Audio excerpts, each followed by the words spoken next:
Chapter 2. Max, wake up! Max Dawson! Dark eyes opened wide, then blinked a few times before locating the pretty lady of the night pouting beside the bed. You don't have to shout, Luella, especially not my whole name. Sorry, honey, but I wouldn't have to if you'd just wake up more easily. It's a wonder you can sleep at all in this establishment with all the moaning and groaning going on into the wee hours. Max grinned. As long as you're quiet, and you don't mind sharing this exquisitely soft bed, everything else sounds like whispering wind. It's a wonder you ain't been caught sleeping that soundly. Your door was locked, wasn't it? Yes, of course. And no one's ever climbed in through your window. Just you. Well, there you go. Perfect safety in a soft bed. This is the only place I can sleep soundly. At my camp in the hills, the slightest noise, a twig snapping, will wake me. Besides, no one's looking for me in these parts. Then why'd you want me to wake you at dawn before the deputies make their early rounds? By the way, that was 30 minutes ago. That's how long I've been trying to wake. Damn it, why didn't you say so? I hate being in town in daylight. But if no one's looking, not actively looking, but the wanted posters have made their way this far north. I snatch them down when I find them, but the sheriff here keeps putting more back up. He must have been sent a pile of them. Max slipped out from beneath the covers, fully dressed, except for coat and hat, which were grabbed now. The gun holster hadn't been removed either. Luella didn't like sleeping next to a long-barreled Colt, even though she was used to guns and kept a small Derringer tucked away in her small bureau for emergencies. But she minded something else even more. You could at least remove your damn boots before you go to sleep, she said, staring at the scuffed boots that had just left her bed. Can't? In case I have to leave fast, like this. Max opened the window, climbing onto the porch roof that fronted the bordello, then dropping to the ground. Luella watched from her window.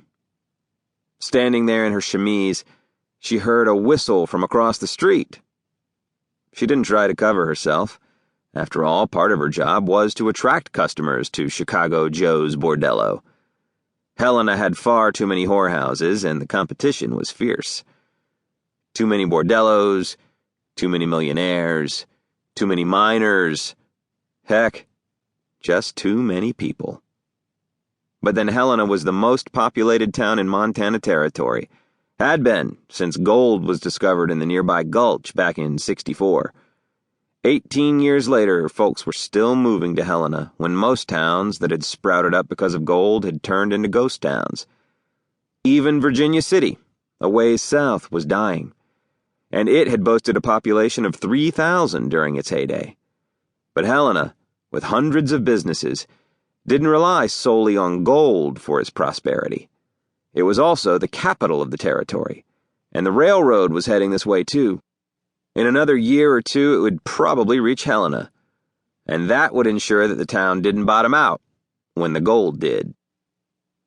Luella thought Helena would be a nice place to settle down if she could find a man who would have her. She'd only received marriage proposals from miners so far, and miners didn't have their own homes or make much money, so they didn't have the means to start families here. Usually, if a man had means, he wasn't interested in taking a whore for a wife when he could bed one for a few coins. Luella looked over at Big Al, the man who had whistled at her. He was out early, sweeping the porch of his saloon across the street. He was one of her regulars and had always treated her with a gentle hand.